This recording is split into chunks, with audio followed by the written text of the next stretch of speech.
Hello everyone. We're diving into a major question. How could U.S. Israel relations change depending on the next leader? In this video, we'll explore how Donald Trump and Kamala Harris could each shape America's policies toward Israel and what it might mean for the region. Let's get started. The relationship between the United States and Israel has been a cornerstone of American foreign policy for decades. However, each American leader brings a unique approach to this alliance. Both Donald Trump and Kamala Harris have shown strong support for Israel in different ways, but their policies reflect distinct strategies. So, what might each candidate's stance mean for Israel's future? Let's break it down, starting with Donald Trump. During his presidency, Trump adopted an assertive approach to U.S. Israel relations, emphasizing bold moves that closely aligned with Israel's current political priorities. One of Trump's most impactful decisions was officially recognizing Jerusalem as Israel's capital and moving the U.S. embassy there from Tel Aviv. This decision was widely praised by many in Israel, solidifying U.S. support for Israel's claim to Jerusalem. However, it was controversial among Palestinians and other groups who see East Jerusalem as the future capital of a Palestinian state. Trump further reinforced his support by recognizing Israel's sovereignty over the Golan Heights, territory captured from Syria in 1967. This move signaled to Israel and the world that the U.S. was willing to break from traditional diplomatic caution and directly support Israel's territorial claims. One of Trump's lasting legacies in the region is the Abraham Accords. These agreements normalized diplomatic relations between Israel and several Arab nations, including the UAE and Bahrain. They have opened up new economic and security opportunities for Israel and reshaped its regional alliances. Trump's stance on Iran aligned closely with Israel's concerns about Iran's influence and nuclear ambitions.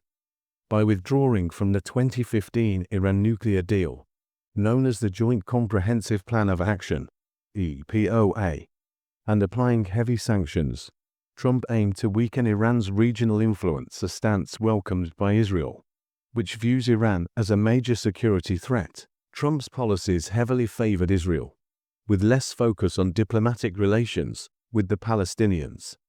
His administration cut funding to Palestinian aid programs and presented a peace plan that was ultimately rejected by Palestinian leadership.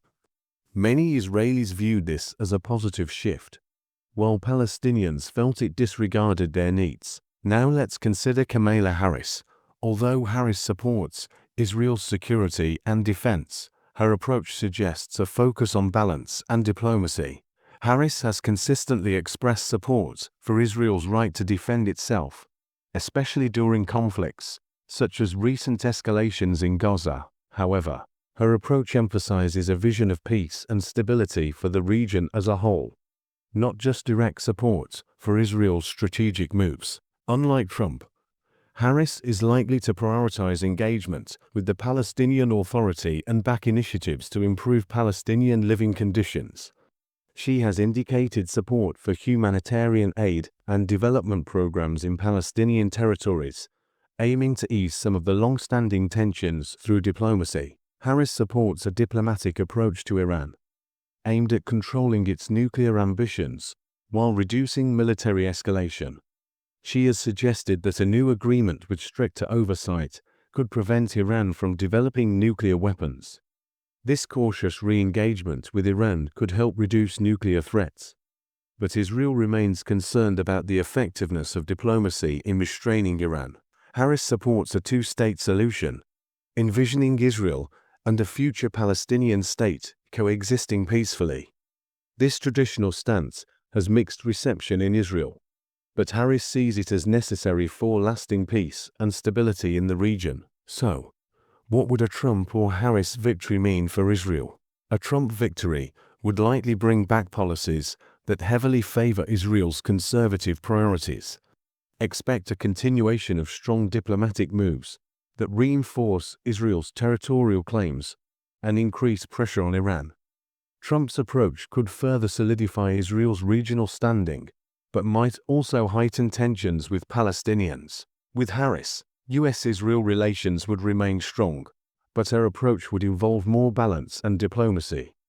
There would likely be increased emphasis on Palestinian relations, cautious diplomacy with Iran, and ongoing support for Israel's defense with a goal of regional stability.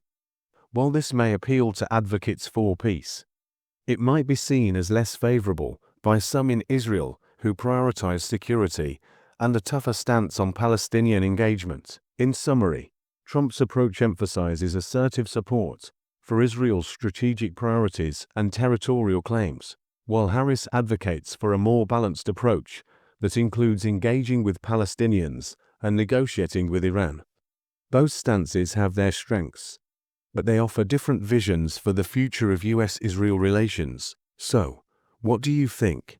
Which approach would be better for Israel's future, Trump's direct support or Harris's balanced diplomacy? Let us know in the comments below. Don't forget to like, share, and subscribe for more insights on international relations and foreign policy. Thanks for watching, and stay tuned for more deep dives into global politics.